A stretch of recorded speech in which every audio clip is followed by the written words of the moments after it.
Bueno, buenas tardes, buenas noches, buenos días, dependiendo de dónde están. Quiero agradecer en primera instancia a la Asociación Española de Terapia Regresiva por la invitación. La verdad que es un placer y un honor para mí estar compartiendo con todos estas jornadas de crecimiento, de aprendizaje, de compartir para conocer y difundir esta terapia tan maravillosa, tan magnífica que es la terapia de vidas pasadas, la terapia regresiva. Una técnica de la psicología transpersonal que aborda un aspecto de la persona que tiene que ver con el alma y con lo que le pasa al alma a lo largo de la existencia. En este caso, yo voy a estar compartiendo con ustedes un saber que viene a aportar y a dar sustento a la terapia de vidas pasadas, a la terapia regresiva, que es la Cábala, es la práctica del misticismo judío. Me voy a presentar, yo soy la doctora Bistrich, soy médica, soy especialista en medicina interna, emergentóloga. Hace muchos años egresé de la Universidad de Buenos Aires en el 2003. Durante toda la carrera, de modo casi permanente, me cuestionaba si esto, lo que me enseñaban en la universidad, era todo y era lo único que podíamos hacer como para ayudar a mejorar la salud del ser humano. Lo cierto es que con las preguntas que me fui haciendo y los caminos que me fue presentando la vida, fui descubriendo que hay otros aspectos del ser que quizás no son tenidos en cuenta en la medicina alopática, pero que aportan significativamente al mejoramiento de la salud del individuo. Así que en ese trabajo de búsqueda personal es que me formé con el doctor José Luis Cabuli como terapeuta de vidas pasadas.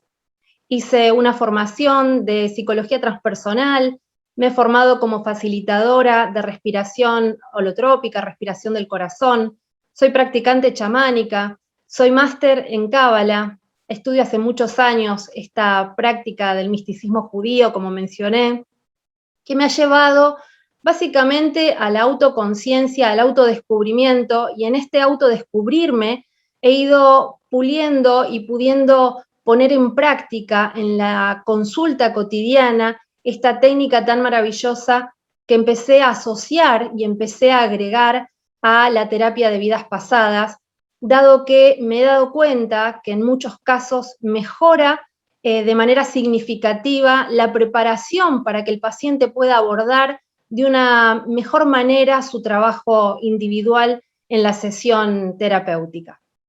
También soy investigadora independiente. Hace muchos años intento, dejar sentado los efectos benéficos de esta terapia.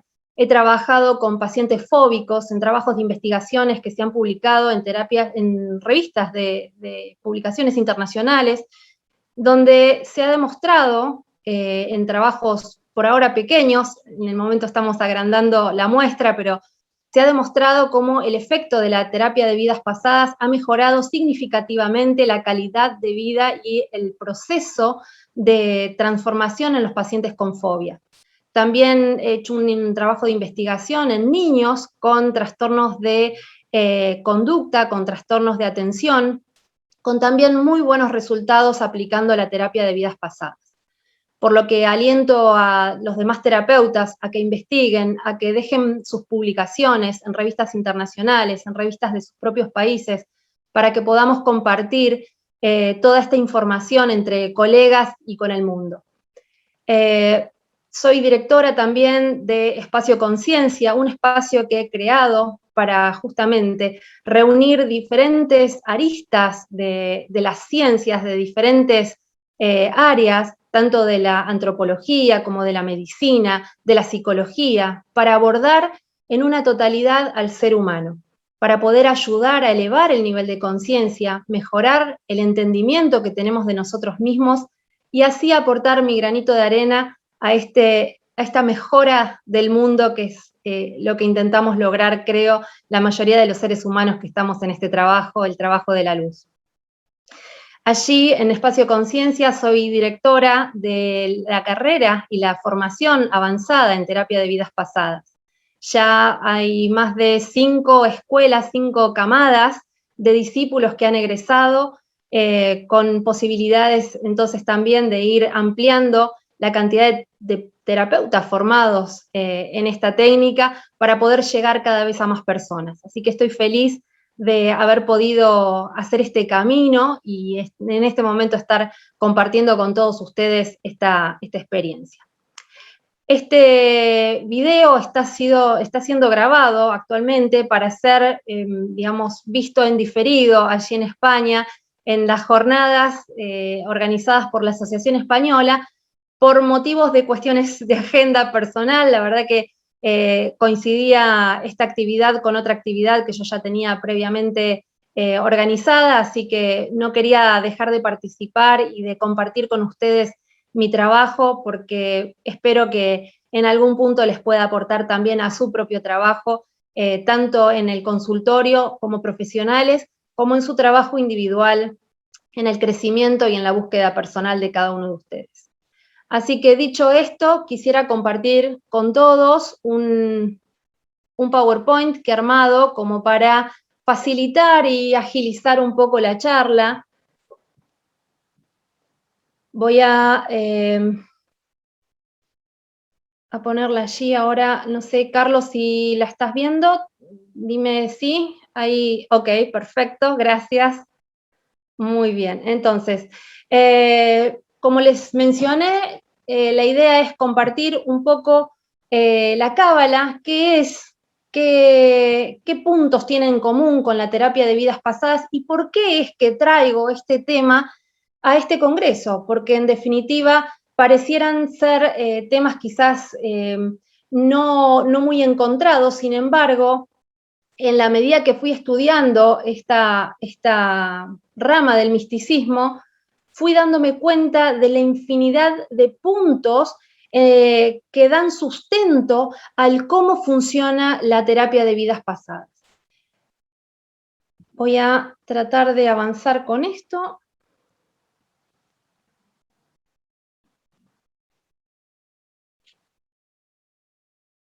Ahora sí, bien.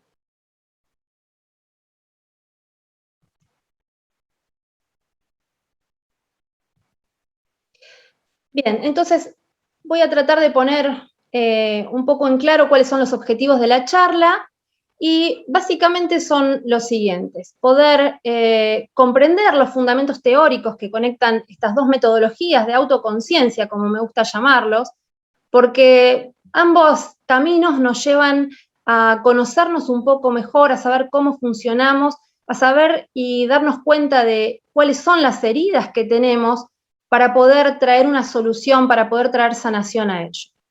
Lo segundo es conocer cómo aplico este conocimiento en la consulta en forma práctica. Para aquellos que sean terapeutas quizás les interese y puedan ponerlo en práctica en sus propias consultas. Y luego, al fin de la charla, vamos a dar unos minutos para evacuar dudas y hacer algún ejercicio práctico, quizás una pequeña meditación. Las dudas, las preguntas pueden hacerlas en el chat. En este momento, el licenciado Carlos Delgado va a estar tomando apunte y preguntas de algunas cosas que vayan surgiendo en esta charla. Luego, ustedes más adelante van a poder escribirnos por el chat o escribirle a Carlos para que pueda transmitirme las preguntas a mí y pueda responderlas en diferido. Bien, voy a hablarles un poquito sobre lo que es la fisiología del alma, o sea, cómo se comporta el alma según el entendimiento místico. del judaísmo, según la Cábala. Vamos a dividirlo en diferentes momentos. Un momento que es antes de nacer, el momento de la concepción, durante la vida fetal, durante el momento del nacimiento, durante todos los procesos vitales que nos van sucediendo a lo largo de la vida, sea momentos de crecimiento, por ejemplo, en una mujer una primera menstruación, una primera relación sexual, un contacto de algún tipo con alguna persona, sea o no de violencia. Bueno, vamos a ver que a lo largo de la vida nos van sucediendo cosas y esto puede generar marcas a nivel del alma de cada uno de nosotros. Luego está el proceso de agonía y muerte, vamos a ver qué sucede en ese momento, y luego hay un después de morir que también vamos a hablar. Seguramente el licenciado Bellocchi, que va a hablar sobre almas perdidas, quizás comente algo en relación al proceso de muerte y a lo que sucede en el después. ¿Sí? Mucho de esto está basado en el conocimiento que surge del budismo, en el libro Bardo Todol, el libro tibetano de los muertos, van a poder encontrar cómo es ese proceso, qué es lo que le sucede al alma en el momento que el cuerpo físico muere y entonces se inicia ese proceso de desencarnar. Para los místicos del judaísmo, el proceso es bastante similar. Lo que pasa es que, digamos, lo describen en una magnífica obra que es el Sha'ar HaGilgulim, que es el libro de la reencarnación, en el cual el rabí Jaim Vital explica cómo es todo el proceso, desde, como les mencionaba, antes de nacer hasta luego de dejar el cuerpo, en ese proceso continuo de reencarnación y muerte, donde cada fase es importante y marca sucesos que pueden traer, de no ser bien resueltos, problemas en mi vida actual. Entonces, vamos a ver cómo se inicia una nueva vida. Y acá me gustaría que comiencen a ver las imágenes más bien como con el lenguaje hebreo, donde leemos de derecha a izquierda, entonces van a ver una imagen en la que se ve un ser como en un plano más bien espiritual, sobre una especie de nubes, ¿sí? Y esto vendría a ser como un momento antes, cuando estamos en ese espacio entre vidas, ese bardo llamado por los budistas, para los judíos es el Olam Haba, que es como ese mundo del después, el devenir, que en realidad es ese sitio al que regresamos una y otra vez, tanto cuando entramos como cuando salimos del cuerpo. Entonces van a ver que en el fondo hay una especie como si fuera un ojo por el que va a trascender y a pasar esa alma cuando se acerca ya al plano físico y empezamos entonces a ver acá en la segunda imagen a un hombre y una mujer reunidos, ¿sí? Con un niño en el vientre, ¿sí? En el periodo este de la vida fetal. Y si ustedes observan, van a ver como en los gráficos unas imágenes como si fueran de niños flotando, que vienen a ser más bien como la simulación de almas acercándose a ese cuerpo. Entonces, previo a nacer, previo a encarnar, previo al momento de la concepción, hay para el judaísmo unos 40 días aproximadamente en los cuales el alma comienza a prepararse para lo que será su próxima vida. Hay una evaluación de los puntos que debe trabajar, hay una elección de los padres que le van a tocar, ya sea que los elija la misma alma o ya sea que le son impuestos a estos padres porque vienen con un trabajo específico a realizar con estos seres. Algunas veces ya ha estado en contacto con estas almas, otras veces puede que no. Esto en la práctica cotidiana, cuando trabajamos con los pacientes en regresión, se ve claramente cómo lo explican, cómo lo cuentan las personas que están trabajando ese periodo, ese espacio previo a nacer, que se encuentran a veces con maestros, con seres de luz, que los guían para este encuentro con estos padres, para este descubrir los ítems que van a ser los puntos importantes a tener en cuenta para hacer el trabajo que vienen a hacer en esta existencia, para poder cumplir el propósito que tienen. Luego de todo ese periodo en la vida fetal, donde el alma de a poquito va tomando posesión del cuerpo, el cuerpo para la Cábala se llama guf, que es el cuerpo materia, es como si fuera una especie de un trozo de carne que empieza a cobrar vida, empieza a cobrar entidad, empieza a tener conciencia de sí en el instante en el que el cuerpo está entrando. Durante todo el periodo del embarazo, el niño está consciente de lo que sucede con los padres, de lo que le sucede a la mamá, de lo que siente la mamá. Todo eso comienza a impactar y empieza a generar lo que se conoce la programación maternal y la programación familiar. Esto empieza a imprimir ciertos sistemas de creencias sobre el individuo. Por lo tanto, es un periodo muy importante a trabajar en el momento de la sesión de la consulta. Siempre les digo a mis pacientes, este es un periodo muy importante, con lo cual, si uno quiere hacer un trabajo de búsqueda personal, de conciencia, de descubrimiento de quién es uno mismo, este es un periodo al que debe ir en algún momento de su trabajo con las sesiones de regresión.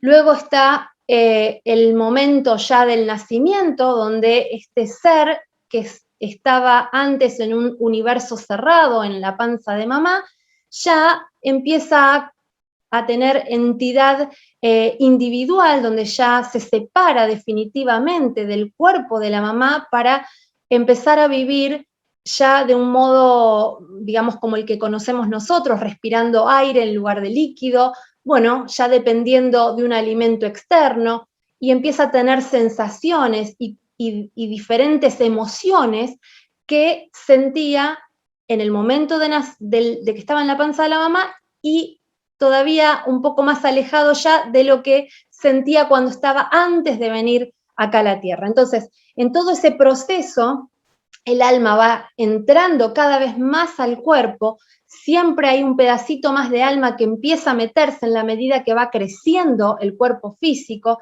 Entonces, el proceso de encarnar no es en un único momento, según la Cábala, sino que viene a ser como en cuotas. Se va bajando pedacitos de alma en la medida que el cuerpo va estando preparado para recibir esas partes.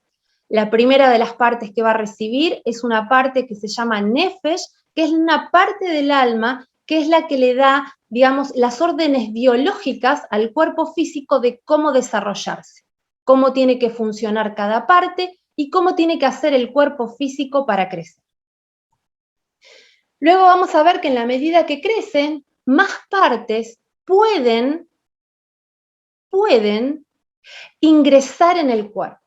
Pero aclaro y pongo énfasis en el pueden porque no siempre vamos a recibir todas las partes potenciales de nuestra alma. ¿Por qué? Porque de acuerdo a cómo vivimos, es lo que nuestra alma va a hacer según el entendimiento de la Cábala. Hay un segundo nivel de nuestra alma, que es el Ruach, que es la parte emocional, que en una vida normal va a llegar al cuerpo más o menos a la edad de los 12, 13 años. Por eso este momento coincide con el momento del Bar o Bat Mitzvah en los niños judíos, porque es un momento en el que empieza todo el desarrollo del aspecto emocional. Ruach significa espíritu y tiene que ver con todas estas dimensiones emocionales que se empiezan a adquirir y a despertar en ese momento de la vida. Pero claro, hay que comprender que a lo largo de la vida nos pueden suceder una serie de cuestiones. Y entonces acá puse varias imágenes para mostrar algunos de los ejemplos que pueden estar afectando este proceso continuo de encarnar.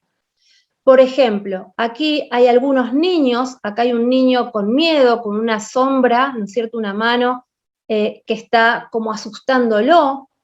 Esto podría ser, supongamos, una escena de violencia familiar o de abuso. Tenemos aquí en el otro extremo una niña, ¿no es cierto?, que está como asustada, como acongojada, quizás con miedo, puede haber sido quizás por algún reto, por alguna respuesta de algún adulto que quizás le generó esta sensación. Cuando suceden estas cosas en los niños, como por ejemplo esta otra situación en la que hay una niña en medio de la discusión de sus padres, todas estas situaciones lo que hacen es provocar que esa alma que está entrando sienta dolor, angustia, ansiedad, miedo, frustración, desesperación, desprotección. Para evitar eso, el alma lo que hace es retirarse del cuerpo, se sale del cuerpo para evitar sentir lo que el cuerpo está sintiendo. El problema aquí es que en este punto puede pasar que se detenga entonces esta evolución, este periodo que se suceda a lo largo de toda la vida, este proceso de encarnación, y hay fragmentos de nuestra alma que van a quedar fuera del cuerpo.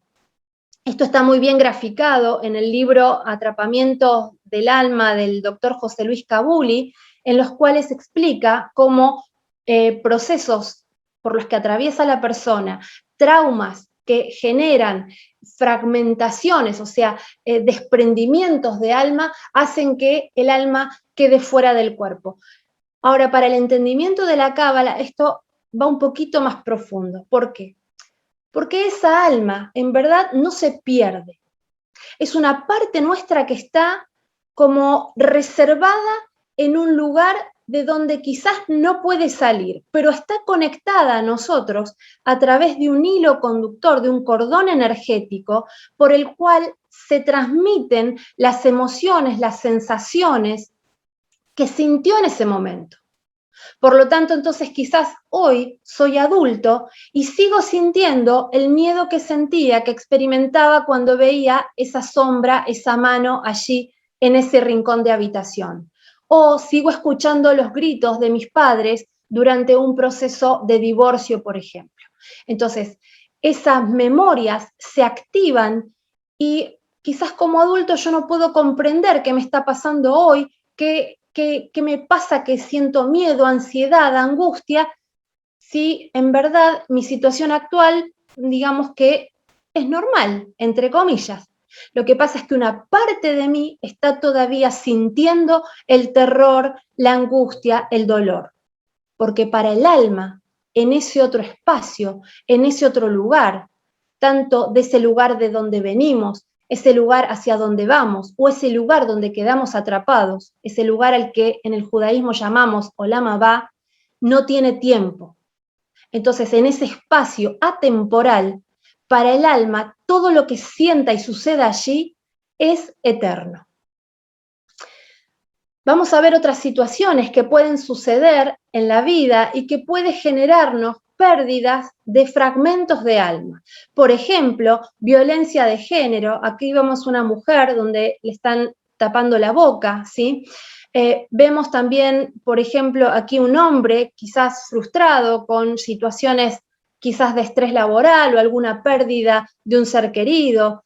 Vemos aquí un accidente vehicular donde, bueno, personas que presenciaron eso, que atravesaron eso, quizás sufrieron el trauma directo, pueden haber perdido parte de alma. Vemos situaciones de guerra, donde quizás algunos aquí festejan, pero hay otros que sufren el efecto de la destrucción, donde quizás han perdido también seres queridos y han atravesado momentos de mucho dolor, y estos son situaciones que pueden generar pérdida de alma, pérdida de fragmento de alma. O sea que todo eso que debiera en un proceso natural, en esa fisiología del alma, estar entrando y metiéndose en el cuerpo para darme vida, para convertirme en lo que soy, en verdad está siendo coartado, está siendo bloqueado por procesos que la vida me va presentando y mi alma, digamos que hace lo que puede.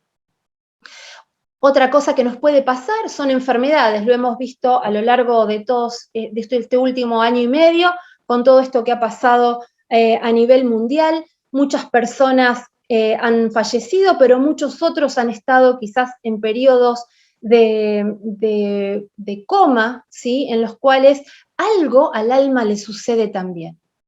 El cuerpo está como detenido en el tiempo, funcionando gracias al soporte mecánico de algunos aparatos médicos, pero el alma muchas veces en estas situaciones está fuera del cuerpo, observando lo que está pasando allí, y puede pasar que gracias a la ciencia médica esa persona evolucione muy bien, esa persona se sane y se cure, pero su alma no hace el registro de eso porque sigue atrapada en el dolor, en esa falta de aire, en esa desesperación que tuvo en el momento de enfermarse, y no se da cuenta que ahora el cuerpo está mejor y queda atrapada en el hospital, en la unidad de terapia intensiva y demás. Y esto hace que la persona, en definitiva, se desvitalice, pierda su esencia, pierda su brillo, su fuerza, su energía vital pura.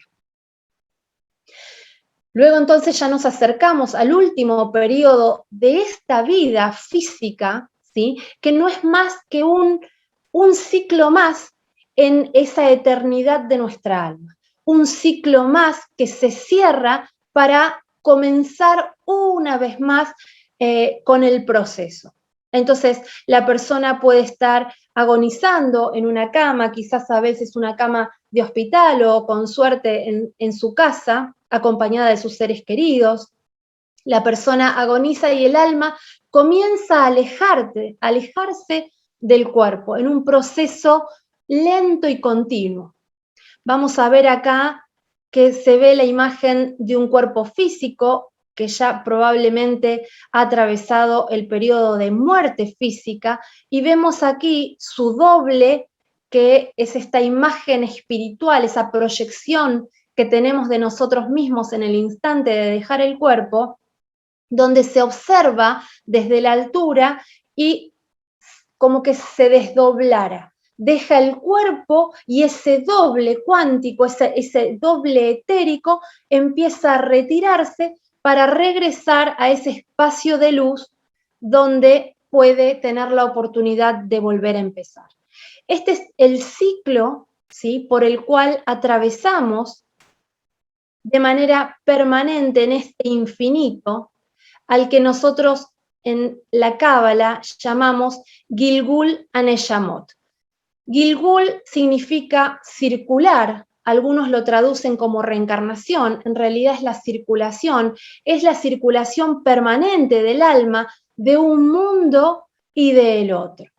En un momento estamos en el mundo plenamente etérico, en ese espacio de energía vital pura, donde todo es espíritu, ¿sí? Y luego en otro momento estamos en el periodo de cuerpo físico. Y en este periodo de cuerpo físico vamos a ver que estamos en un momento dentro del útero de nuestra mamá, vamos creciendo y se completa el ciclo en la medida que envejecemos, morimos y vuelta a empezar el ciclo una y otra vez. El objetivo de este ciclo es corregir los defectos que pueden haber en nuestra alma, las heridas, los dolores, las angustias, todo lo no resuelto. Ese es el objetivo de este ciclo permanente de reencarnación. ¿Por qué entonces Gilgul Aneyamot?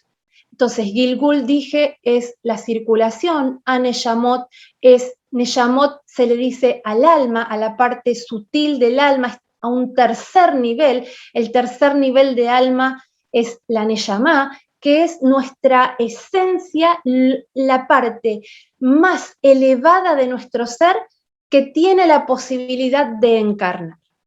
No siempre lo hace si las condiciones están dadas. Es por eso que es tan importante ir trabajando, sanando nuestros niveles de alma, inicialmente los más bajos, el Nefesh, como mencioné, luego el Ruach, que es el segundo nivel de alma que encarna.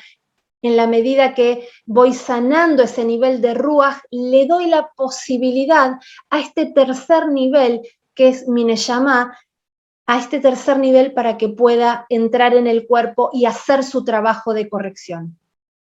Entonces, todo para la Cábala es el trabajo de corrección del alma. Rabbi Nachman de Breslov, un místico del judaísmo, decía ya en el siglo XVIII, ¿no? Estamos obligados a afirmar dos cosas contradictorias: la existencia y la no existencia. Todo esto ocurre de manera simultánea. Por lo tanto, nosotros estamos y no estamos a la vez. Hay una parte nuestra que está, pero hay una parte nuestra de la que no somos conscientes que también está, aunque no esté. Parece un juego de palabras, parece una contradicción, pero en la medida que vamos trabajando con las sesiones de regresión, con la terapia de vidas pasadas, empezamos a darle vida a esa parte nuestra que está en ese otro lado donde quedó algo inconcluso, donde quedó algo no bien resuelto, y que puedo prestarle por un ratito este cuerpo que tengo hoy para que esa parte pueda resolver y sanar esa herida. Rabbi Jaim Vital, en el siglo XVI, dice: todas las vidas son simultáneas, todo es ahora. Esto me recuerda, ¿no es cierto?, al concepto de multisimultaneidad que pregona el doctor José Luis Cabuli, uno de nuestros maestros, y que también está muy bien desarrollado en sus libros, y que significa esto: todas nuestras vidas están sucediendo en el mismo instante. Por lo tanto, en realidad, el término vidas pasadas es simplemente para poder comprender hoy, porque para nosotros, para nuestra conciencia, digamos que hay una existencia de un tiempo. En este cuerpo físico, el tiempo tiene un sentido, y el sentido es darme ese espacio necesario, ese tiempo necesario para que yo pueda corregir eso que tengo que corregir. Ese es el sentido que tiene el tiempo para nosotros, para nuestra alma. Pero del otro lado, donde no existe el tiempo, para mi alma todo es en este instante, todo es ahora. Por lo tanto, del otro lado, mi alma puede estar hundiéndose en el Titanic, puede estar en el medio de un terremoto, o puede estar siendo esclavo en Egipto, puede estar en infinitas experiencias, tanto en este planeta como en otros planetas o en otras galaxias, y todo eso a través de este cordón energético que mantiene unido esos pedacitos de mi alma con mi esencia, con mi raíz. Todo eso, a través de todos esos canales, vienen síntomas, vienen sensaciones, vienen emociones que me suceden ahora, que se expresan ahora en este cuerpo físico. ¿Por qué? Porque el cuerpo físico termina siendo el efector de todas esas emociones. En el cuerpo físico es donde percibimos todo eso que le pasa al alma. Esa es la función de nuestro cuerpo físico. Ese es el sentido por el cual encarnamos. Porque gracias a esas sensaciones que tenemos la oportunidad de darnos cuenta en qué punto estamos heridos y de qué manera podemos aprender de eso y trascender eso. Entonces la Cábala nos presenta algo que para mí es maravilloso, y esto es lo que me gustaría explicarles para que puedan comenzar quizás algunos terapeutas a aplicar en su consulta, y que es el árbol de la vida. El árbol de la vida es un mapa del alma. Nosotros, digamos, para poder comprendernos, nos conviene de una manera didáctica dividirnos por partes. ¿No es cierto? En la medicina alopática dividimos en especialidades el estudio del cuerpo físico. Entonces, si por ejemplo tengo un problema en mis pulmones, iré al neumonólogo. Si tengo un problema en el corazón, consultaré con el cardiólogo.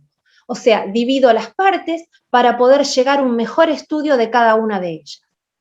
De la misma manera, los sabios del judaísmo han estudiado el alma, poniendo a cada parte del alma un nombre particular, una dimensión particular, para que podamos estudiar cada una de esas partes de manera sistematizada, de forma organizada, para poder llegar a una mejor comprensión. Entonces, vamos a ver que el árbol de la vida está compuesta por estos pequeños círculos que se conocen como sefirot o dimensiones. Cada una de estas dimensiones representa una parte de nosotros. Entonces vamos a ver desde abajo hacia arriba. Voy a mencionar un poquito cuáles son cada una de ellas. Malhut, que dice es el reino, es la parte física, es mi cuerpo físico. Aquí es donde se asienta ese primer nivel de alma, que es el nefesh, que es lo que le va a dar las, digamos, las coordenadas y el funcionamiento biológico a mi cuerpo. Entonces, cuando un niño nace, es muy probable que no le interese estudiar Platón. El niño nace y lo que quiere es tomar un biberón, quiere alimentarse, quiere que lo cubran con una mantita, estar calentito y dormir tranquilo. Entonces, todas esas necesidades fisiológicas son, digamos, lo que le viene a dar el nefesh a nuestro cuerpo físico. Luego, en la medida que crecemos, en la medida que empezamos a conectar con otros, empezamos a desarrollar la segunda dimensión, que es Yesod, que es esta que estoy marcando aquí. Esta dimensión Yesod tiene que ver ya con el contacto con otros. Mis vínculos con otros se ven afectados si yo no tengo un buen desarrollo en esta dimensión, en esta área. Luego tenemos la dimensión de Od, que tiene que ver con el lenguaje, con lo comunicacional, más bien con la palabra. Luego está Netzach, que tiene que ver con mi voluntad, con el desarrollo, con la continuidad, con ese propósito que me pongo un objetivo y voy y lo busco, lo cumplo, porque obtengo un placer de eso. Luego en el centro van a ver que está Tiferet, que tiene que ver con mi verdadero yo. Esto ya es mi yo esencial, mi yo verdadero, vendría a ser como la persona y el ego cuando está alineado con la verdadera esencia. Este nivel de alma es muy importante y fíjense que está en la línea del medio, ¿sí? ¿Por qué? Porque fíjense que lo primero es me conecto con mi cuerpo, luego empiezo a conectar con los otros y gracias a eso empiezo a definirme, ¿sí? Pero en este definirme a mí, en función a las respuestas que obtengo del medio, voy a tener que ir equilibrando las emociones y todo lo que sucede alrededor. Ahí, digamos, está involucrado mi forma de hablar con otros, mi forma de hacer y buscar placer. Geburá, que es una de las dimensiones que me muestra los límites, me marca los límites tanto que impongo yo como que me son impuestos. Y luego está la misericordia, Gesed, que es cómo doy. Todas estas 6 dimensiones que están aquí tienen que ver con ese segundo nivel de alma que mencioné, que es el Ruach. Todo esta es la parte emocional del ser que tiene que estar equilibrado y alineado para que yo pueda desarrollar de manera saludable este centro que es mi yo verdadero, es mi sol y es Tiferet. Luego tenemos una tríada superior, Binah, Jochma y Keter, que tiene que ver ya con ese lugar donde se enraiza, donde llega, donde se asienta el tercer nivel de alma, que es la Neyama. Como mencioné, no siempre se da la posibilidad de que todas estas partes mías encarnen. Lo van a poder hacer en la medida que encuentran un lugar saludable a donde llegar, un lugar que le ofrezca las oportunidades para poder desarrollarse. Vuelvo a insistir, por eso es tan importante que podamos trabajar a conciencia sanando cada parte de nosotros, no solamente con los traumas de esta vida, sino también con los traumas de nuestro nacimiento, de la vida fetal y de las vidas anteriores, porque todo eso que está del otro lado, todo eso que está en ese nivel inconsciente, termina afectando el proceso que estoy atravesando en esta vida. Por lo tanto, cada vida es una oportunidad más que tenemos para corregirnos, para sacar una mejor versión de nosotros mismos. ¿Cómo aplico esto en la consulta? Muchas veces me encuentro con pacientes con dificultades para definir quizás lo que les está sucediendo. Esto a veces pasa en pacientes que llegan quizás en una consulta por primera vez. Por lo tanto, lo que hago es aplicar todos estos conceptos que me ofrece la cábala, que puedo empezar a dilucidar observando detenidamente el árbol de la vida, ese mapa del alma de la persona que viene a consultar. Entonces, con una serie de preguntas durante el momento de la entrevista, comienzo a dirigir con algunas preguntas, con algunas intervenciones, para ir viendo en qué parte de este árbol de la vida, en qué sefirot hay o existe la posibilidad de que haya algún tipo de desequilibrio.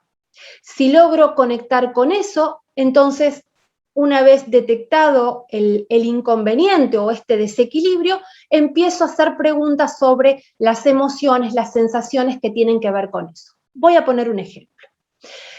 Supongamos que encuentro un cierto desequilibrio en Yesod, ¿sí? Que es esta dimensión que tiene que ver con mi contacto con otro. Entonces empiezo a observar que hay ciertos problemas vinculares que quizás la persona, el consultante, no tuvo en cuenta o no le dio la suficiente significación que esto tenía. Y claro, uno a veces cuando está atravesando un proceso de dolor, un proceso de enfermedad, quizás no es consciente de todo lo que eso implica. Uno como terapeuta, como observador, puede, aplicando la teoría, empezar a observar que esto tiene que ver con esto otro, y de esa manera ayudamos a la persona a empezar a desglosar un poquito más en detalle qué es lo que le está sucediendo, como para poder trabajar mejor. ¿Por qué? Porque la idea es poder definir de manera más detallada cuál es el síntoma específico a trabajar.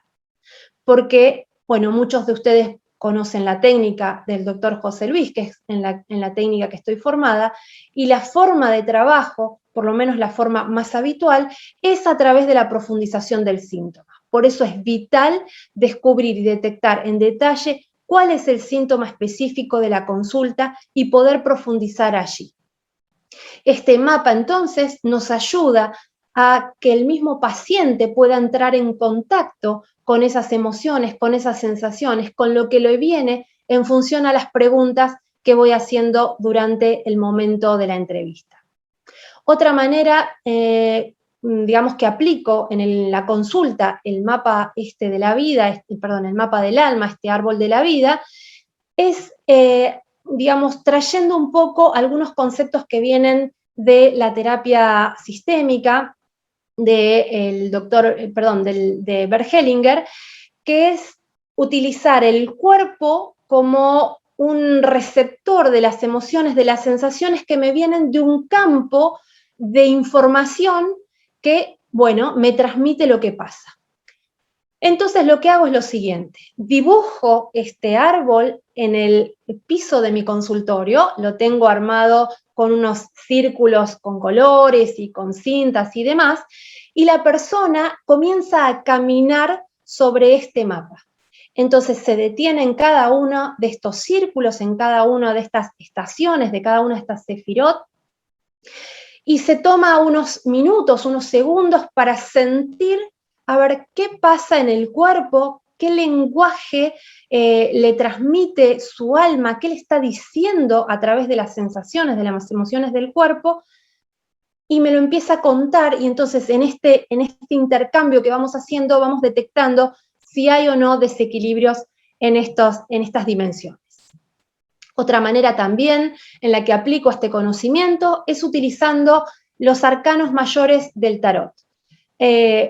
A veces a mis consultantes, que quizás son más mentales, lo que trato de hacer es, desestructurar un poco la información y los preconceptos que traen a la consulta, apoyándolos con un lenguaje simbólico, sacándolos de las teorías. Entonces, el poder elegir alguna carta, algún arcano, que están en correspondencia con las líneas comunicantes de este árbol de la vida, me ayudan a que empiece también a conectar con emociones, con sensaciones que vienen de esa observación de ese símbolo. Si ustedes ven, cada uno de estos círculos está conectado a través de líneas que están simuladas ahí con flechas y con líneas grises que conectan unas dimensiones con otras, porque en realidad está separado y está desplegado así para que lo comprendamos de una manera didáctica, pero en realidad todas esas dimensiones son una sola cosa, todas son simultáneas, porque yo soy toda una. Entonces, todas esas líneas conectoras corresponden a un arcano mayor. Corresponden también, a una letra hebrea. Por lo tanto, puedo utilizar diferentes maneras de acceder a la información que me trae el alma a través del conocimiento que se adquiere mediante el estudio de la Cábala. Entonces, ahora sí, me gustaría hacer un pequeño ejercicio. Esto simplemente es como para invitarlos, tanto como terapeutas como en sus vidas cotidianas, si no son terapeutas, para hacer como una toma de conciencia, como una limpieza, como una puesta a punto en mi día a día. Entonces voy a cerrar mi charla explicándoles qué significa, qué es una mikve para el judaísmo, para que puedan aplicar este concepto. Hacemos este breve ejercicio y después sí ya pasamos al espacio de las preguntas. Bien, una mikve es una especie de baño ritual, ¿sí? Que se da desde el origen de los tiempos en el pueblo judío. Son una especie de piletones especiales con unas dimensiones especiales que reciben agua natural, de una fuente natural, ya sea agua de lluvia, de algún río, de un mar, reciben agua natural que trae toda la potencialidad, la pureza de este elemento, que es el elemento básico para sostener la vida. Este elemento es el agua. El agua es lo que nos purifica. El agua es lo que nos da vida. Entonces, es una forma que tenemos de limpiarnos, tanto en lo físico como, si lo hacemos a conciencia, también limpiarnos a nivel espiritual, a nivel álmico. Yo aplico este concepto en mi consulta cotidiana luego de la atención. Termino mi día, hago una pequeña meditación y me sumerjo en esta meditación, en esta especie de mikve, para limpiarme, para purificarme de todas las energías con las que he trabajado ese día, para limpiarme de cualquier residuo de negatividad que pudiera haber quedado en mi campo áurico, para limpiarme de cualquier pensamiento negativo, emoción negativa. Y entonces los invito ahora todos juntos a ponerse cómodos, van a sentarse cómodamente con la espalda bien apoyada, los pies bien firmes sobre el suelo, sin cruzar las piernas. Van a apoyar las manos con las palmas hacia arriba en una actitud receptiva, relajando los brazos a los costados del cuerpo. Vamos a hacer una inspiración profunda, exhalando, haciéndonos presentes en cuerpo y alma. Tomo conciencia de mi cuerpo físico, observo mi respiración, siento el latido de mi corazón. Me hago consciente de que ahora estoy viva, que esta es una oportunidad más para seguir sanando mi alma. Inspiro una vez más profunda y ahora quien desee puede cerrar los ojos o pueden observar la imagen. Esta imagen de esta especie de piletón, esta especie de fuente ceremonial en la que vamos a ingresar álmicamente. Entonces, vamos a salir de nuestro cuerpo y vamos a caminar, a dar unos pasos, acercándonos hasta este baño ritual.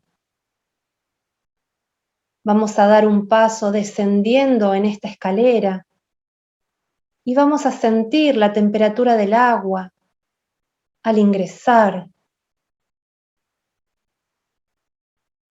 Vamos a sentir esa sensación, ese contacto con el agua. Vamos a bajar lentamente otro escalón, siendo plenamente conscientes de este proceso, bajando uno a uno cada uno de estos escalones, hasta sumergirnos total y completamente dentro de este baño ritual. Me meto allí y me hago una especie de bolita, me pongo en esa posición fetal y simulo ingresar a ese espacio, ese vientre universal. Empiezo a conectar con esa agua, ese líquido amniótico vital, divino, celestial que me envuelve, que me purifica.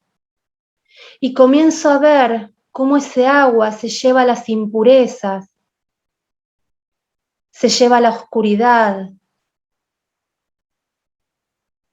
se lleva cualquier rastro de suciedad, de pensamiento negativo, de semillas de pensamientos negativos, de energías que no me pertenecen, de envidias, de dolor. El agua se lleva todo eso para dejar a mi alma pura y limpia, brillante y luminosa, permitiendo que se observe ahora toda la luz de mi verdadero ser. Ahora estoy limpia, purificada. Y experimento esa sensación.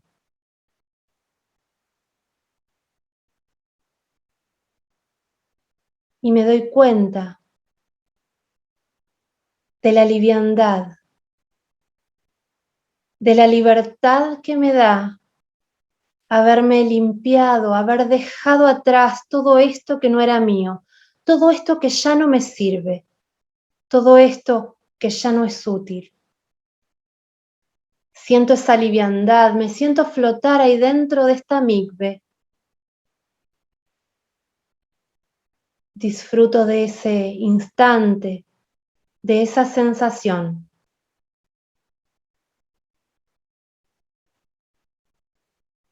Y ahora sí, menciono mi nombre, lo susurro y recuerdo mi cuerpo y comienzo a volver a él, suave y sutilmente, haciendo cada uno de los escalones de esta mikve para emerger luminosa y brillante.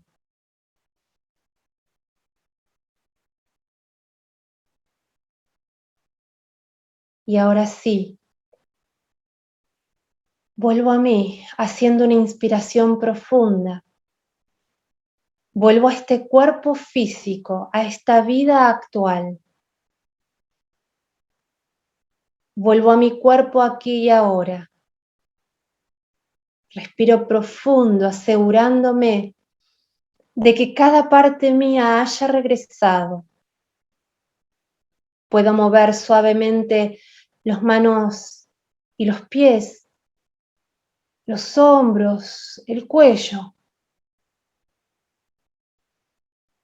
haciéndome plenamente presente, volviendo a este aquí y ahora. Aquellos que hayan cerrado sus ojos lentamente a su tiempo podrán abrirlos nuevamente. Y ahora sí los invito a hacer un registro de sus sensaciones, de sus emociones, de su estado actual.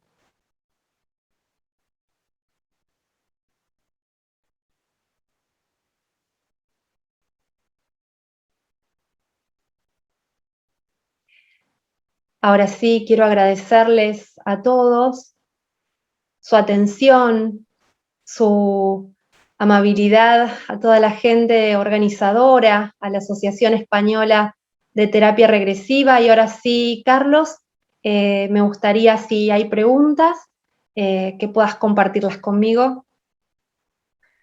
Sí, Viviana, ¿me escuchas bien? ¿Me Sí, escuchas? perfecto. Sí, sí. Estupendo. Bueno, se me ocurrían un montón de preguntas, algunas fueron contestándose de manera natural conforme tú ibas desarrollando la charla, ¿no?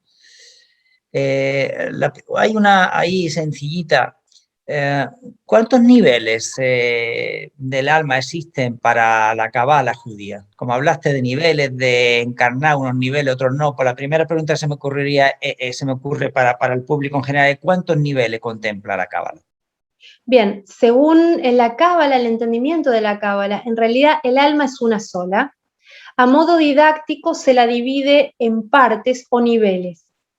Cada uno de estos niveles se corresponde con cada uno de los universos, de los mundos que contempla el entendimiento y el encuadre de la Cábala. Hay 5 niveles de alma. El primer nivel de alma, como les mencioné, es el Nefesh, que tiene que ver con toda la información, que tiene que ver con el desarrollo biológico estricto, ¿sí? Este nivel de alma suele quedar cerca del cuerpo físico cuando desencarnamos, y es aquí donde radica una costumbre que hay dentro del pueblo judío, y que es visitar las tumbas de los sabios, de los tzadik, cuando es la conmemoración de su muerte, porque se dice que por allí está todavía el nefesh del tzadik, del sabio, y entonces la persona busca conectar, aunque sea con esa parte, para poder absorber parte de su conocimiento. El segundo nivel de alma es el Ruach, que es este nivel que ingresa más o menos aproximadamente en la etapa de la adolescencia, y es la parte que tiene que ver más bien con toda la cuestión emocional. Es por eso que pasa toda esta cosa, ¿no? Esta revolución emocional que suelen atravesar los adolescentes cuando se le presentan tantas situaciones y a veces no saben cómo manejar. Nosotros aquí en Argentina llamamos al periodo inicial de la adolescencia como la etapa del pavo, ¿no? Como esta cosa de no saber muy bien qué hacer con uno mismo y con el otro, y donde uno le da vergüenza un poco todo. Luego está el tercer nivel de alma, que es la Neyamá, que de una manera, digamos, de acuerdo a lo programado normalmente, según la comprensión de la Cábala, comienza a encarnar alrededor de los 40 años, y es el momento en el que coincide con algo que se conoce como la crisis de los 40, y que tiene que ver con toda una autoevaluación. Uno se empieza a preguntar, bueno, pero ¿para qué estoy? ¿Cuál es el sentido de mi vida? Todo esto que hice hasta ahora, ¿qué es? ¿Para qué es? ¿Esto es lo que quiero hacer? ¿Para dónde voy a seguir?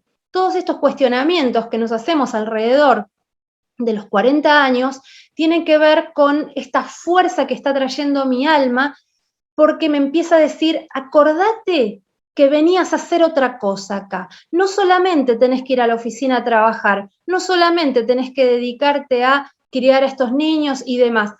Aparte, hay algo vital que tenés que hacer, hay algo importante, y ese es el propósito, ese es el sentido de la existencia de cada uno, que uno empieza a recordar de manera natural alrededor de los 40. A veces esto se retrasa, a veces esto no pasa nunca. Luego está el cuarto nivel de alma, que es Hayá. Hayá es toda la parte que algunos espíritas conocen como el campo áurico, que no encarna simplemente porque nuestro cuerpo físico no tiene la posibilidad de tolerar toda esa energía. Es tanta, es de tanta magnitud, hay tanta sabiduría allí que nos es muy complejo, no podríamos sostenerlo. Es mucha luz y no podemos sostenerla en este cuerpo físico. Por lo tanto, no tiene posibilidades de encarnar. Pero nosotros sí tenemos posibilidades de acceder a esa información a través de ejercicios que podemos hacer en la práctica. Uno de ellos es la terapia de regresión, porque la información de nuestras vidas pasadas está registrada en ese nivel de alma, en el nivel de Haya. Luego hay un quinto nivel de alma y que ya tiene que ver más con la conciencia más universal, eso ya nos une a toda la especie, casi en una unión muy cercana a Dios, y que es el nivel de Yehidá, es el quinto nivel de alma. Allí es muy difícil acceder, se puede acceder, se accede cuando se hace, cuando se logra, mediante trabajo, mucho trabajo espiritual, se logra acceder a ese punto, pero uno se sostiene allí tan solo por unos breves minutos. ¿Por qué? Porque ese lugar es tan magníficamente hermoso que si uno se detiene allí y no regresa, entonces es muy probable que nuestro cuerpo físico muera. Esto es lo que por ahí sucede con algunos maestros, por ejemplo, del budismo, maestros zen, que llegan a un nivel de su trascendencia donde ya deciden desencarnar y viajan a ese espacio, a ese nivel de alma, se conectan allí dejando ya de manera definitiva el cuerpo. Para los que estamos aquí en carne, o por lo menos para mí, y para lo que está registrado en lo que mencionan los sabios, uno realmente se enamora de ese lugar, pero no debiera quedarse allí porque el aprendizaje, en realidad, el vehículo que es nuestro cuerpo, es lo que nos permite comprender, aprender, desarrollarnos y hacer lo que vinimos a hacer. Porque en definitiva, esta vida, esta existencia, tiene un sentido. Y el sentido es corregirnos, lograr una mejor versión de nosotros mismos. Para el día que nos retiramos en esa mejor versión. Cuando tengamos que volver, ya volvemos desde otro lugar con otra conciencia. Es un trabajo permanente. Muy bien, Viviana. Bueno, tenía un par de preguntas más que quizás ya pierden sentido, pero bueno, te lo comento por si se te ocurre algo. En principio, después de preguntarte cuántos niveles de alma existían para la Cábala, la siguiente pregunta era cuántos niveles encarnan, porque hablaste de que no todos los niveles encarnaban, y de qué dependía que encarnaran más niveles o menos niveles, ¿no? Sí, según este libro del Rabí Haim Vital, Gilgul Neyamot, bueno, Haim Vital en realidad escribe lo que recibe de su maestro, el Arizal, que es Rabbi Itzhak Luria, es la mayor luminaria de la Cábala. Rabbi Itzhak Luria explicaba que los niveles de alma que pueden tener la posibilidad de encarnar son los primeros tres, Nefesh, Ruach y Neyamá. Estos tres niveles de alma son los que tienen la posibilidad de encarnar siempre y cuando vayamos haciendo las correcciones necesarias. Vamos a suponer que alguien tiene una cuestión en relación a el primer nivel de alma, donde lo único que me importa es la materia, lo único que me interesa es comer, salgo a matar gente para comer, a mí no me importa nada y en ningún momento, digamos, conecto con ninguna emoción porque en realidad lo único que me mueve a mí es el deseo de comer. Esa persona, si vive toda su existencia en ese nivel, creo que este es un ejemplo claro para mostrar que solamente ahí encarna el nivel de Nefesh. No hay otros niveles que puedan encarnar en esta persona, en este individuo, con ese nivel de conciencia. En la medida que vamos trabajando, que vamos desarrollándonos y vamos empezando a conectarnos con otros y con nuestras propias emociones y vamos aliviando esas emociones, vamos equilibrándonos, tenemos la posibilidad de ser una mejor vasija, un mejor receptor para que más alma venga a hacer su trabajo. Vamos a poner un ejemplo tonto, pero a ver, yo si estoy en sala de 4, entrando al colegio, ¿no? Y estoy apilando cubos, ¿sí? Hasta que eso no me salga, difícilmente voy a poder armar una maqueta en una universidad, en un proyecto de arquitectura. O sea que hay un primer paso que tengo que dar para prepararme para luego poder hacer algo un poco más sofisticado. Entonces es por eso que hay niveles que van encarnando en secuencia de acuerdo al desarrollo del ser. Muy bien. Después también tenía otra pregunta, Viviana, en relación a los traumas principales que se podían trabajar con la TVP o TVP, como decís allí, ¿no? Allá. Y en relación a la información sobre judaísmo que has estado hablando, hablaste de traumas de vidas pasadas, de traumas de nacimiento y de traumas fetales como los traumas más importantes, pero me llamó la atención porque creo no haber oído traumas heredados de ancestros. ¿Qué puedes decirnos un poquito de esta parte que creo que no se habló en la charla? Bien, nosotros, bueno, nuevamente, según el entendimiento de la Cábala, nacemos en grupos, ¿sí? Solemos volver a encarnar en grupos familiares, ¿no? Y esto ya un poquito en relación a lo que tú dices de los ancestros, que es importante, porque en el trabajo de desarrollo y de evolución de nuestra alma, nosotros nos encontramos con las personas con las que nos tenemos que encontrar. Entonces, muchas veces escucho en la consulta habitual, ¿no es cierto?, que las personas se quejan quizás de los padres que han tenido, o de los abuelos, o de los hermanos, o de los hijos incluso, y esto en realidad, si nosotros lo trabajamos de manera consciente en terapia de regresión, trabajando el vínculo y viendo qué cosa llevó a mi alma a volver a encontrarme con estos seres, hay un aprendizaje aquí, hay un aprendizaje en conjunto. Dice por allí también algunos de los maestros de la Cábala, Rabbi Nachman de Breslov, también que todo el trabajo que hacen nuestros ancestros, el trabajo de corrección que hacen ellos, aportan y nos dan ese granito de arena a nuestra propia corrección. ¿Sí? Esto está un poco mencionado en la Torá, cuando habla de que aquello que hace uno afecta hasta la tercera y cuarta generación. Por lo tanto, nosotros estamos afectados de manera bastante compleja, somos multidimensionales, de manera personal, pero también a nivel universal. No solamente nos atraviesa nuestra familia, nuestros ancestros, sino que aparte también estamos atravesados por toda una historia social, hemos nacido en un país determinado, con unas condiciones determinadas, y todo esto también son las condiciones, digamos, óptimas para el desarrollo de nuestra alma. En la medida que vamos trabajando con eso, vamos pudiendo comprender para qué nuestra alma ha atravesado estas experiencias o se ha encontrado en esta determinada situación. Por eso creo que es una herramienta maravillosa en ese sentido, porque la terapia regresiva, la terapia de vidas pasadas, creo que cubre el abanico completo de las experiencias por las cuales atraviesa el alma. Creo que en esto, no sé, Carlos, creo que coincidimos, pero es maravillosa en ese sentido porque no deja baches.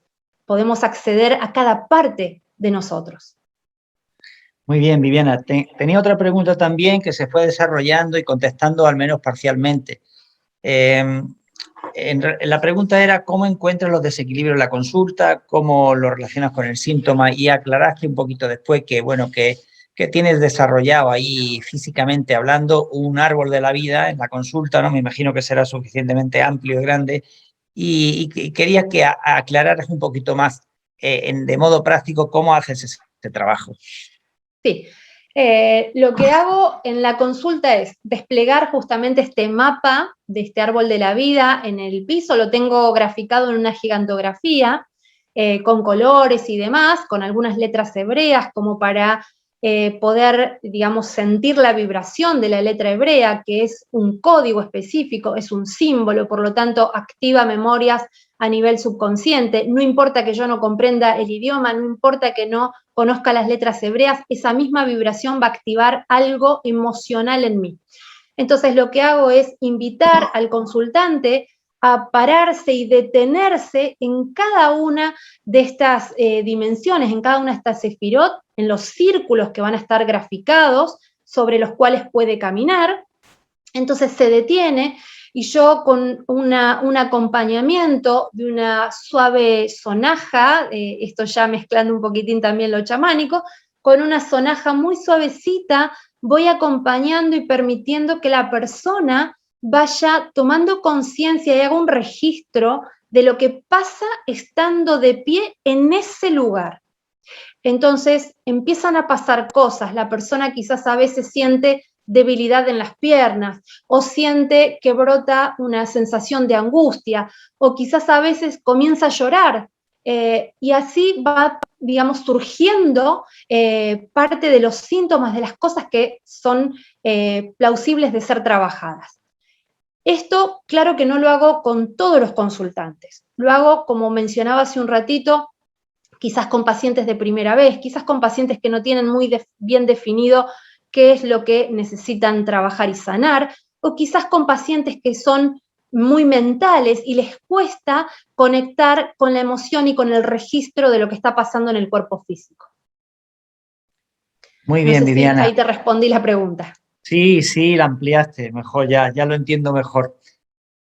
También esta pregunta es más sencilla, quizás, bueno, no lo sé. En tu experiencia, el alma, hablaste de esos 40 días previos donde, digamos, antes de la concepción, por decirlo de alguna manera, ¿no? Pues hay un trabajo previo del alma, quizás se le podría llamar de elección, ¿no? Y en tu experiencia, ¿en las almas se eligen más al padre o a la madre? Bueno, en relación a lo que yo he ido trabajando con mis pacientes, la realidad te va a sorprender. Y es que en la mayoría de los casos no tienen elección. En la mayoría de los casos les han sido impuestos estos padres. Cosa que un poquito, quizás a veces se contradice con lo que dicen algunos cabalistas, que en realidad el alma elige a los padres. Y eso sucede, por lo menos en mi experiencia, en algunos casos. En algunos casos eligen a alguno de los padres. Y esto a veces lo que hace es facilitarles el trabajo. Supongamos que el alma tiene que venir a conectar con esta mamá en particular, con quien tiene dramas que trae de vidas pasadas. Entonces se le presenta esta oportunidad, pero el alma sabe que ese trabajo va a ser muy duro, muy complejo.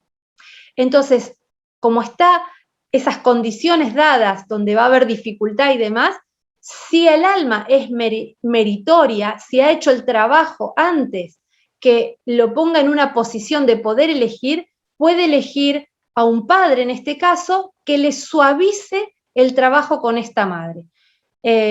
Pero te vuelvo a repetir, en mi experiencia personal, la mayoría de las veces, digamos, mis consultantes de lo que se dan cuenta es que en realidad a estos padres les han tocado porque tienen alguna misión clara, un aprendizaje claro que hacer con estos padres. Y estos padres le dan la condición necesaria para poder hacer ese trabajo de aprendizaje. Muchas gracias. Otra pregunta que igual te hace sonreír. ¿Has tenido alguna vida pasada como iniciada judía o judío en algo? Bueno, sí, te voy a contar una experiencia, porque he tenido varias vidas en realidad como judía, de hecho en esta vida también soy judía.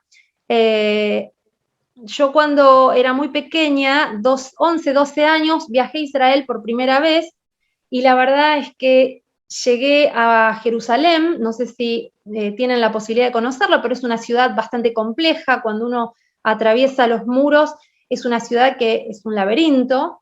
Sin embargo, yo atravesé los muros con una sensación, un algo que me sucedió que no lo puedo definir en palabras, fue una cuestión experiencial muy significativa que me quedó marcada hasta el día de hoy. Y cuando atravesé ese portal, yo me manejaba como en mi casa. Yo conocía dónde quedaba cada cosa. Y era la primera vez que visitaba la ciudad, claro, la primera vez en esta vida, ¿no? Luego hice una meditación muy profunda con un maestro hace muchísimos años, en las cuales me vi en una experiencia de vida pasada saliendo con una antorcha del templo antes de su destrucción, justamente en las guerras cuando estaba encabezando el rey Saúl, el primer rey judío. Yo estoy saliendo como a la lucha en esa especie de guerra, de ese movimiento militar que había en ese momento. Sin comentar esto, el maestro me dice, te vi al lado del rey Saúl. Bueno, yo ahí en ese momento, la verdad, me quedé helada porque yo no sabía bien dónde ubicar esa experiencia. Luego lo que hice fue ir a investigar cómo era el templo, vi proyecciones de cómo los científicos dicen que tenía la forma el templo y demás, y era la imagen de lo que yo vi en esa visualización, en esa meditación, en esa experiencia. Luego me vi también en una experiencia de vida pasada, muerta en un campo de concentración, en el Holocausto, en la Shoah, no hace muchos años atrás. Así que sí, he tenido varias experiencias como judía y la verdad que han sido significativas para mí todas. Muchas gracias, Viviana. Bueno, ya la última pregunta, que te la dejo un poquito abierta, tu elección. En realidad fue la primera que anoté, pero dije, bueno, lo dejo para el final. ¿Qué otras coincidencias claves, según tu conocimiento sobre judaísmo, sobre Kabbalah, destacaría que se hayan confirmado a través de tu práctica como terapeuta regresiva? Bien, hay un momento clave que es el momento del nacimiento, y ese es el momento en esa primera inspiración, ¿no? Donde, según la Torá, según los místicos del judaísmo, Dios insufla parte del alma, parte de ese nefesh, que es una partecita más que entra en ese momento, y que es ese aliento de vida. Durante las experiencias trabajando en consulta, ese momento suele ser muy significativo. En el momento que el paciente revive su nacimiento, suelen mencionar este momento como un momento muy particular.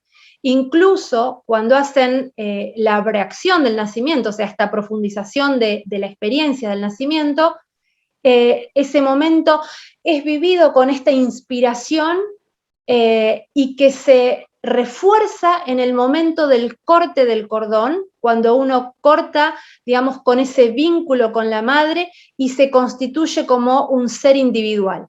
Eso la verdad que es plenamente significativo y es un momento que, bueno, que tanto los místicos como los rabinos actuales mencionan como un momento clave, y la verdad que en la experiencia, en las sesiones, es muy marcante ese momento particular, ¿no es cierto?, del nacimiento, esa primera inspiración. Como así hay tantos otros, ¿no? La verdad que hay infinidad de puntos de encuentro entre lo que explica la Cábala en esa rotación de almas, ese proceso de reencarnar, con lo que vemos en la consulta cuando hacemos el ejercicio de sesión esa de la regresión, ¿no? Muy bien, bueno, pues ya se me ocurrió una pregunta final, ya con esto completo y termino. Hablando de judaísmo, bueno, pues igual a mucha gente se le olvidó que Jesús era judío. Jesús no era cristiano precisamente, ¿no? Era un judío de aquella época, ¿no? Y Jesús trajo de alguna manera, pues no sé si lo trajo él, pero la tradición desde luego también viene por parte de Jesús, ¿no? Trajo el movimiento energético de la imposición de manos, ¿no? Has hablado del soplo de vida como algo iniciático. También existe incluso en algunas tradiciones, pues por ejemplo en el catolicismo, una cierta imposición de manos en el ordenamiento de sacerdotes, ¿no? Sí. Sí. Entonces, ¿qué tienes que aportar un poquito desde tu experiencia en el sentido concreto de esa imposición de mano iniciática y si en Kabbalah, en judaísmo, también se utiliza? Sí, y gracias por esta pregunta, porque sí, en relación a lo que tú dices de Jesús, la realidad es que sí, Yeshua de Nazaret ha sido un rabino del judaísmo. Un rabino significa un maestro, ¿sí? El rabino como tal, en ese momento, quizás salido del dogmatismo del judaísmo, que lee literal la Torá, él más bien estaba, digamos, en la escuela de los esenios, con lo cual tenía otra interpretación más bien espiritual de la Torá. Entonces fue un poquito disidente, por lo cual hay ahí quizás un poco esa diferenciación, pero sí ha sido un rabino judío, para el judaísmo es un maestro más, es un rabino más, como tantos otros. Pero no deja de tener la importancia y la impronta en la aplicación de los conceptos cabalistas, porque justamente lo que hacía Yeshua de Nazaret es enseñar la cábala a través de parábolas. Lo que hizo fue simplificar el conocimiento de los místicos para llevarlo al entendimiento de la población general. Entonces, en este trabajo que él hacía, en este desarrollo de las capacidades de sanación y demás, él explicó, esto no solamente lo puedo hacer yo, lo puede hacer cualquiera de ustedes. Claro, hay que hacer el trabajo para poder conectar con esa fuerza.